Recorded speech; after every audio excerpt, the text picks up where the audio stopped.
Welcome to Darkness.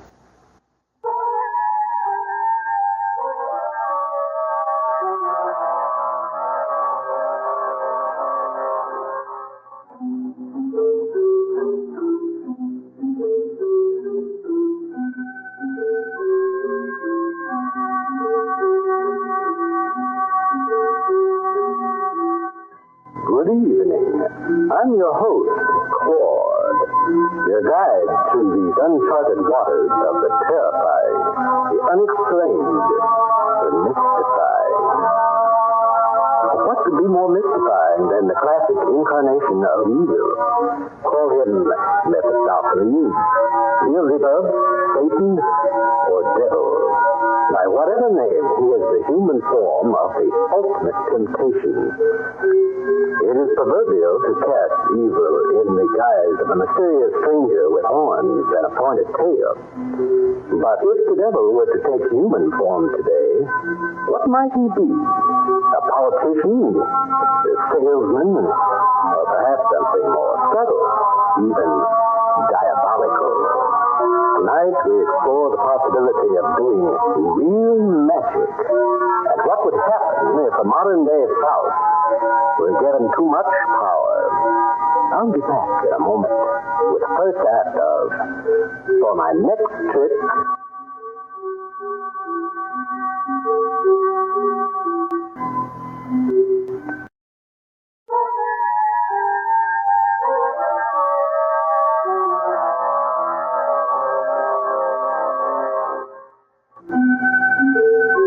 Throughout history, many people have been accused of being in league with the devil. But what is evil? Who creates it? Does it remain the same from generation to generation? Or does it change form, method, indeed character, from one age to the next? A full-time carnival, one of those conglomerations of freaks that in the middle of this country's depression would miraculously appear in the small hamlets of mid-America, exhibit its collection of novelties, and then just as suddenly vanish. Hurry, hurry, hurry! Witness Mystic Martin, the magical marvel. See feats of magic never before performed for civilized man. It's all on the inside, and it's all yours for one thin dime, 1/10 of a dollar. Hurry, hurry, hurry! And now, ladies and gentlemen, the greatest magician of modern times, Mystic Martin. Thank you, ladies and gentlemen. For my first illusion, I should like to borrow a man's hat. Well, now, any hat will do. Thank you, sir. My assistant, Millie, shall fetch it from you.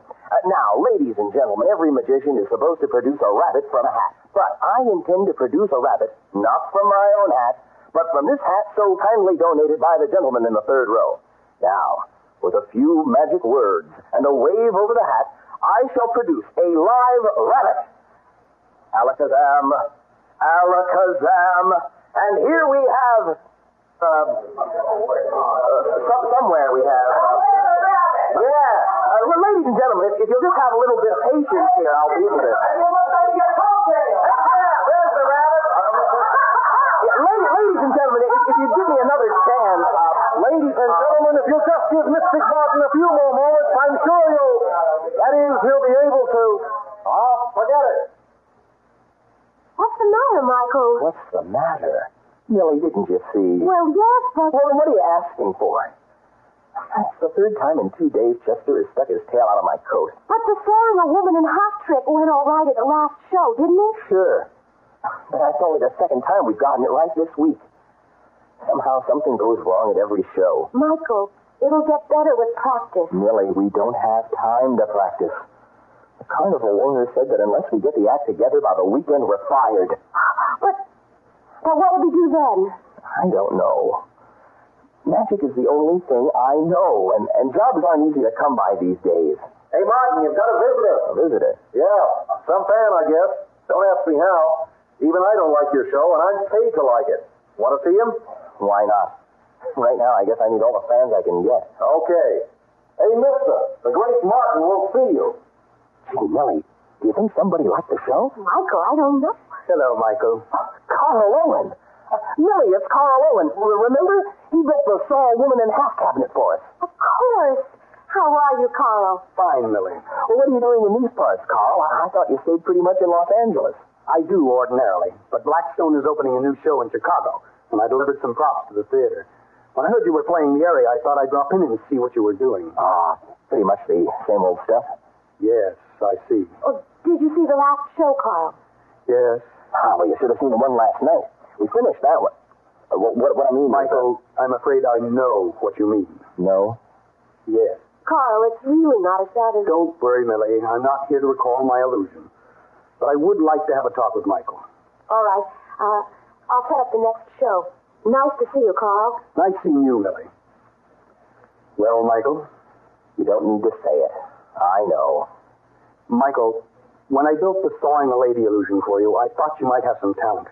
I thought you might rise above the poor showings you had in Los Angeles. I thought that on the road playing to audiences that hadn't seen a lot of magic, you might make a go of it. But let's face it, Michael, you just don't have what it takes to be a great magician. I'm afraid you aren't even a good one. What you're saying is, I'm not even a bad one, right, Carl? Yes, I guess that's what I mean, Michael. But isn't there any way I could get better? I don't know, Michael.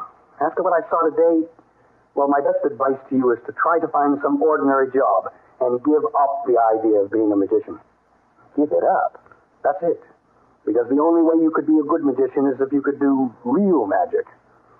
Real magic? Real magic. Well, good to see you again, Michael. Say goodbye to Millie for me. Huh? I said, say goodbye to Millie for me. Oh, yeah, sure. Goodbye, Michael. Real magic. What if I could do real magic?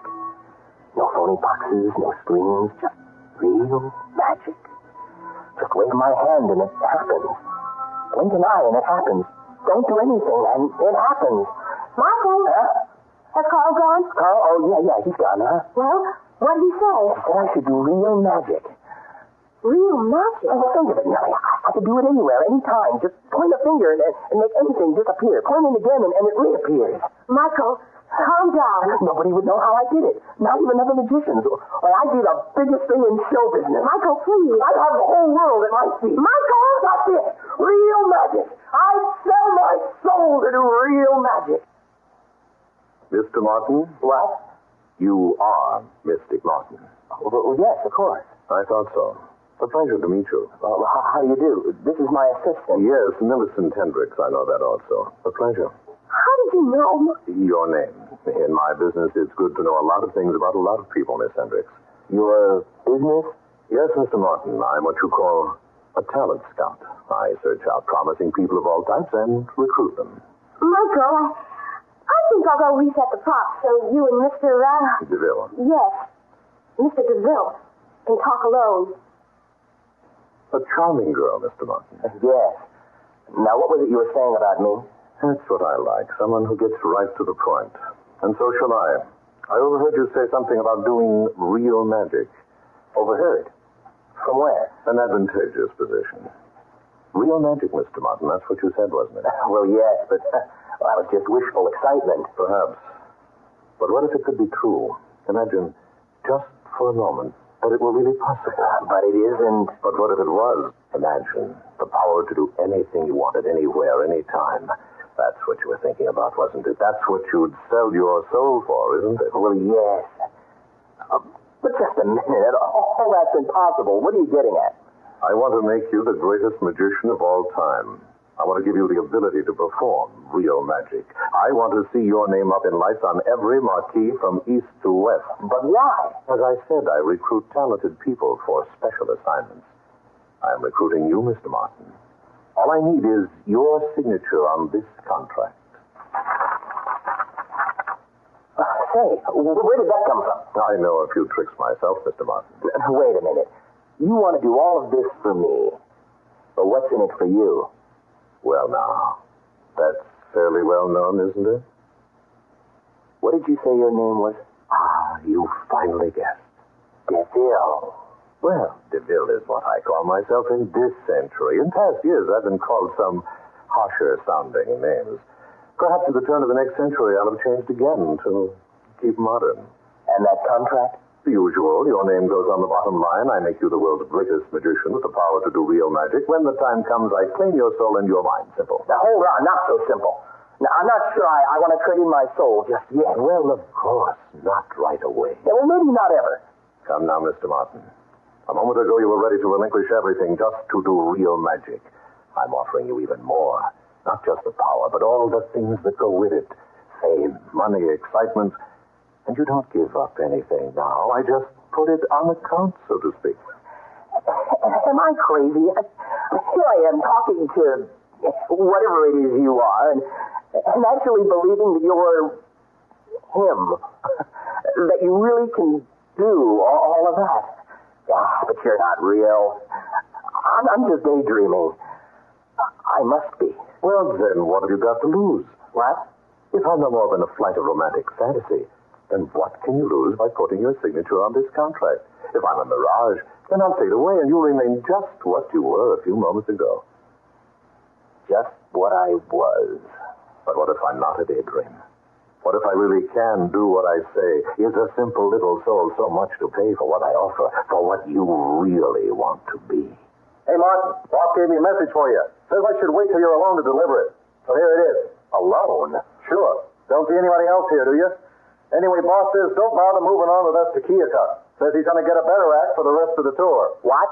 But he said that I had till the end of the week to... Sorry, pal, but he saw your last show. Said he didn't figure you'd ever get any better. Yeah, but... where can I go? What can I do? Beats me. See you around. Well, Mr. Martin, what do you think of my proposition now? He couldn't see you. Maybe you are. Maybe you can do what you say. Of course. What was that? How did my signature get on that paper? Once you've convinced yourself, anything is possible. Come now, leave those cabinets and cylinders and other trinkets. From this day, no illusion is too impossible for you to perform. The power of real magic is yours. The world is waiting for you. You are what you never were before.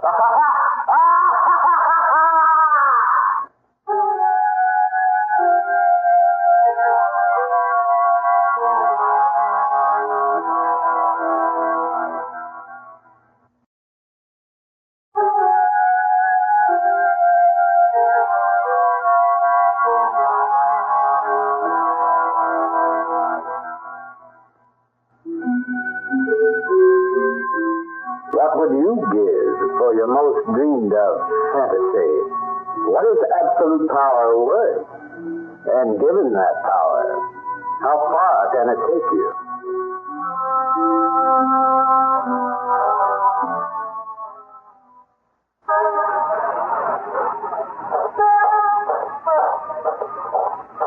Hello, Millie.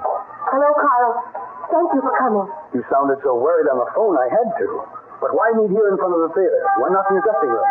You must have a big one, judging from the size of Michael's show. Yes, it's all right. But I don't feel I belong there. I don't feel I belong with Michael at all anymore. Have you seen the show? Yes, I saw it last night. And you didn't come backstage to say hello? I wanted to, but I had an odd feeling that the Michael Martin inside this theater isn't the same one I knew. I've had the same feeling lately, Carl. That's why I called you. I've been losing touch with Michael. It's like I'm no longer his assistant or his friend. What do you mean? Well, he doesn't seem to need me anymore. I'm still in the act, but I'm more stage dressing than a real assistant. I don't handle anything anymore. He says I don't have to because everything works itself. He won't tell me how any of the new illusions operate. And the few I've been able to look at closely don't give a hint of how they work. Yes, I've been hearing how Michael has devised all new methods for his show. He's been fooling the other magicians pretty badly. Carl, please come inside and see Michael. Maybe you can tell what's come over him. I don't know, Millie. Please, for me. All right. The palace. The pinnacle of show business. An awful lot of magicians would give anything to work here. I think one may have given too much.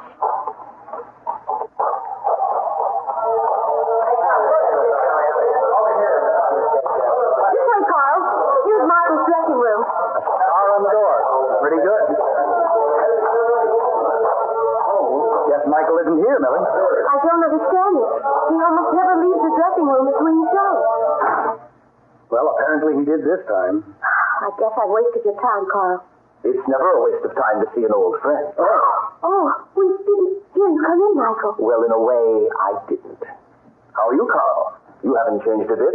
Well, you certainly have. Goatee, mustache. Your face looks thinner, too. Well, one must keep up one's image of the world's greatest magician. Now, mustn't one? Indeed. You seem to have hit the right formula, all right. Well, not really a formula, Carl. I just decided that if I was going to make it big in the magic world, I had to produce my miracles in a way that no other magician could. I succeeded in discovering a new method, and it's worked very well. Yes, it certainly has. But has it been worth the price? I don't think I understand. You changed, Michael. Millie knows. What's more, I can tell just from your manner at the performance last night.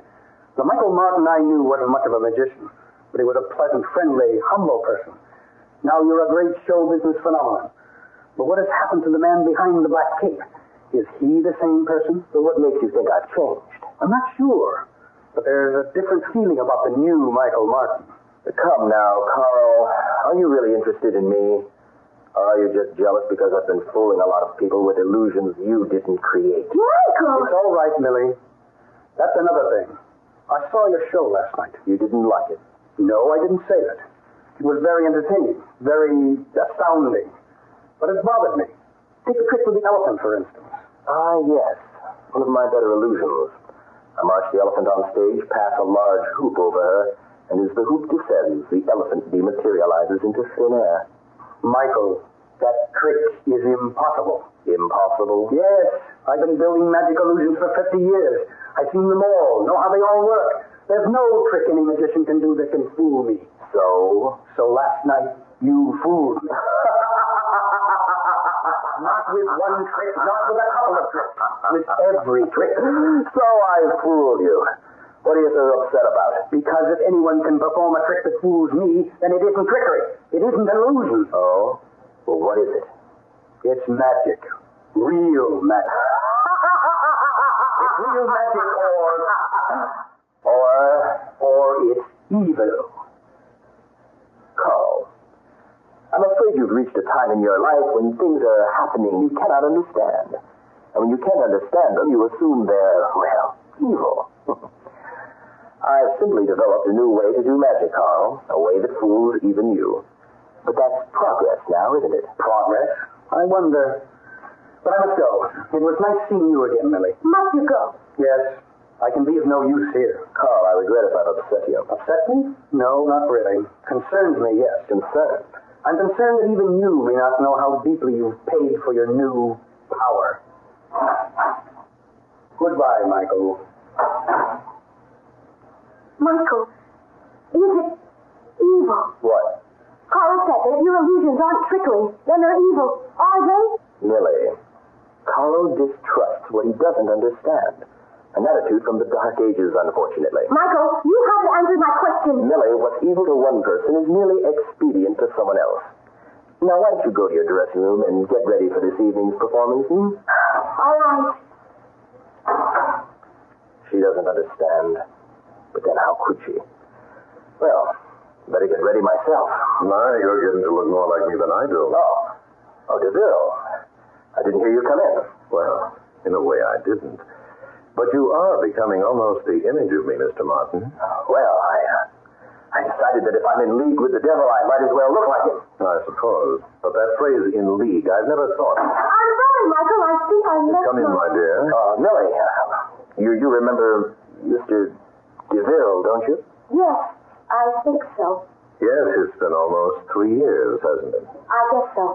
Look, we've got to get ready for the evening show. What is it you want? I'm afraid there isn't going to be an evening show, Mr. Martin, tonight or ever. What? Yes, your contract has come due, and I'm here to collect. Your soul is mine. Oh, no! It's only been a few years.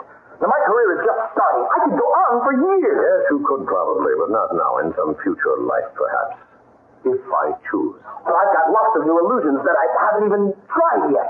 I thought of making someone in the audience disappear. Or even having the whole audience disappear. Spectacular feats, I'm sure, but I'm afraid they will never be seen. Your audiences can imagine them as something you might have done had you not so suddenly disappeared. What? Of course. What did you think? I was going to kill you or something much too violent. No, you shall simply disappear, leaving no trace. Oh, my God. Well, what about Millie? Now, if she's heard, she'll know. Yes, that could present a problem. Of course, I could take her with us. No! Yet I think I shall just leave her. The story she would tell would be so fantastic that no one would believe it. In fact, it's been a saving grace during my entire career. No one ever believes the eyewitness accounts of my escapades. Yeah, but look, Look, Martin, you made a bargain with me. You got what you asked for. More, in fact. Now it's time to settle up. Your soul is mine, and I want it now. What if I said you couldn't have it? Others have tried that tactic, and it's never worked. They're all mine now. Well, I'm not going. Oh, he's not going. My Hades, listen to that. He's not going. Don't laugh at me! Why? What are you going to do about it? Michael, why are you looking like that?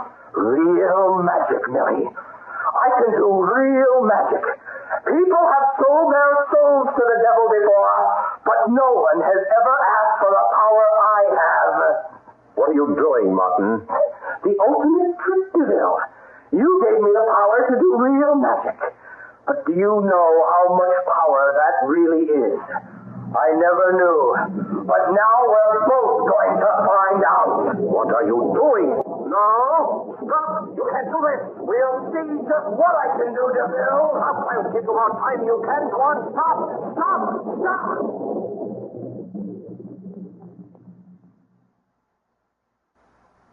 Michael, where did he go? Away. Well, all you did was wave your hand at him. I know. Michael, you look strange. Strange? Yes, like you're a different person. Different? Yes, you look the same. Mustache, goatee, but you seem different. Well, maybe I am. Maybe I am.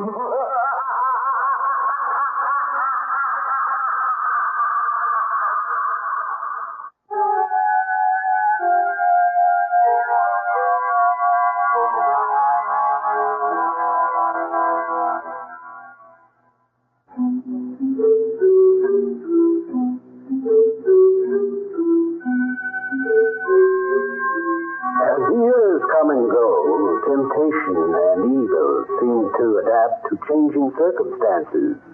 But if temptations change, who's to say that the tempter does not change also?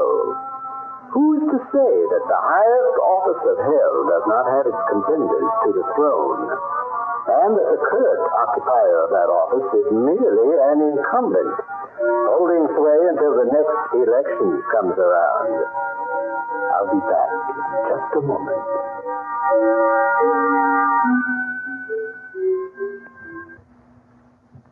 Next on Darkness. Hello, Miss Agnes, Miss Josephine. Officer Lyons, what a pleasant surprise. Can you stay for tea? Thank you kindly, but I only stopped by to see that you were safe. Who would want to harm either of us? I don't know. But them gold watches in the front window, well, they can attract the wrong element. If we don't display them, how can we get customers? I may be stepping out of line, but ladies, the neighborhood isn't the same as it was. We don't have your kind of genteel society anymore. These days, it's full of junkies and thugs. We've never had a speck of trouble here, not in 52 years. Anyhow, please make sure all the doors and windows are secured. You don't want any unexpected guests.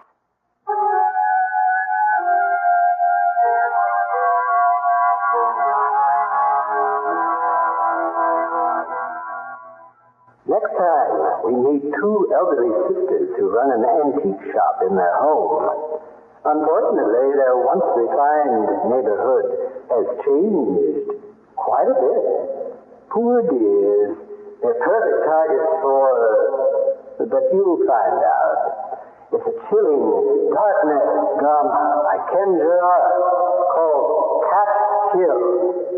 Don't For my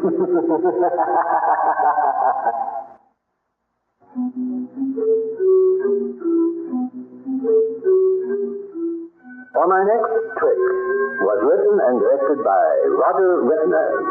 Featured in the cast were Michael Rye, Joey DeAria, Wendy Allen, and Art Dutch. Also heard were Bill Irwin and Bob Farley. Sound patterns by David Surtees. Darkness is a Ken Gerard, Roger Rittner radio production. Now, until next time, this is your host, Claude, wishing you good night forever.